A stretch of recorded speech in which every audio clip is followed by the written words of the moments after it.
Mr. Bellamy, given the recent results in the French presidential elections and in view of the upcoming legislative elections, what role do you see for the Républicains in the 5 years to come?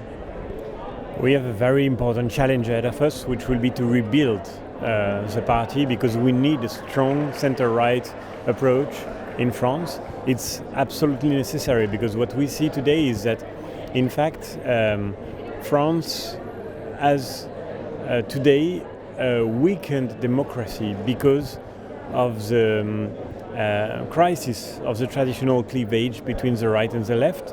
The danger would be that at a certain point we have, for only cleavage, a conversation between kind of a reasonable camp against the extremes or the far right, the far left, and that would be, of course, a situation in which we wouldn't have a proper alternative. Or democracy is alternative. Democracy is about giving citizens the possibility to choose their future, not only to reject what they don't want.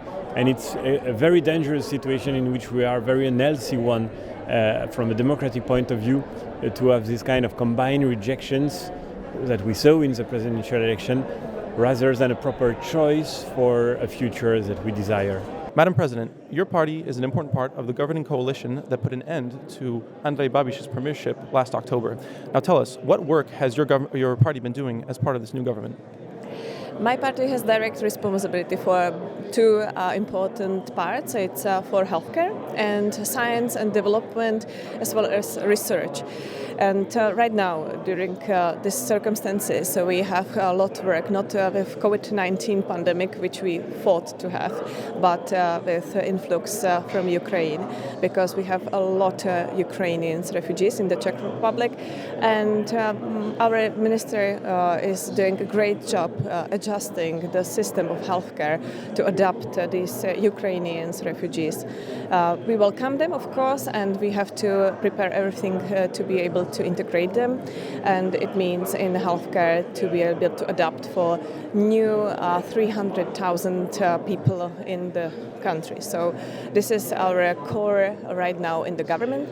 But of course we are promoting as well a rule of law and standing on other values, and especially focusing on people, because it's very important when we have such a high inflation and so on.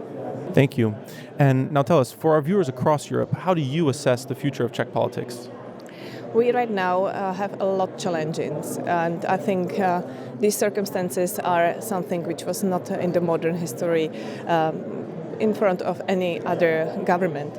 As I said, aggression of Russia in the Ukraine is a thing which affects a lot as well our country, and we try to be the leader of help in Ukraine, both in a humanitarian way and as well in way with weapons, and we want to support Ukraine. So this is what we really face right now. But as well, we will be a country with presidency in a few weeks in the EU, and we will push these priorities to the agenda as well. It's very interesting that you mentioned that, because I was actually curious to hear about what your ambitions and expectations were for the Czech presidency. Of course, we will just inform the public about our presidency priorities in 14 days. But I can tell you right now what's in our plans. We will set on agenda, of course, the war and all effects it has. Of course, refugee, which we need to really integrate in our countries, and especially in the Czech Republic, we have a lot of them. And our independency on energies from Russia is as well on the agenda. So we will try to do our best to increase our independency on Russia, and it must be hand by hand as well with decarbonization, which is among priorities as well. Mr. Chatzivasileiou, how do you view Turkey's objections to Sweden's and Finland's NATO membership bid? Well, we all admit that Turkey is a very important partner and ally inside the NATO family, but unfortunately now Turkey is blackmailing NATO in order to gain political, profits. To my opinion, Turkey has two goals now. First of all, to persuade or oblige the United States, which is the main partner of our alliance, to grant to Turkey some additional defense material, and especially, aircrafts, F-16, the new version, because Turkey was excluded from the F-35 plan.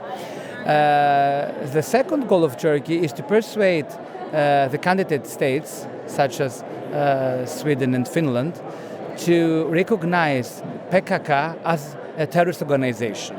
Therefore, now they are, let's say, threatening the cohesion of NATO in order to gain political profits. To my opinion, we have to send a strong message that our cohesion could not be threatened by anybody, and especially by a NATO member, which is a really important one, such like Turkey.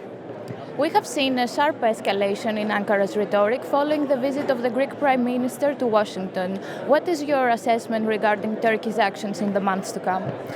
Unfortunately, Turkey is violating the Greek airspace many times every day. And we had an unprecedented challenge 2 weeks ago when Turkish aircrafts arrived 2.5 miles far from Alexandroupolis, which is a very important Greek city up in the north, which tends to be a hub not only for NATO, but for the energy resources of the whole Balkan Peninsula. I would like to define that Turkey, at that point of time, feels that Greece has been recognized like the honest, like the sincere partner of NATO in the southeastern of Europe and the Mediterranean, and they cannot accept that we are the stability pillar in the broader region. But we are not moving against Turkey. On the contrary, Greece is a security provider, and everything we do in the region has only one goal: to safeguard prosperity and stability in our broader neighborhood. Unfortunately, Turkey now feels oppressed. They have also elections next year, therefore they have the domestic politics, and you see that the government tries to be, let's say, stronger and to show a very strong rhetoric against Greece. But in any case, I can reassure you that our country will not succumb in such blackmailing. Turkey would like to see, let's say, the situation become worse, but Greece will never act like Turkey. But in any case, we give strong response to every provocations made from our neighbor.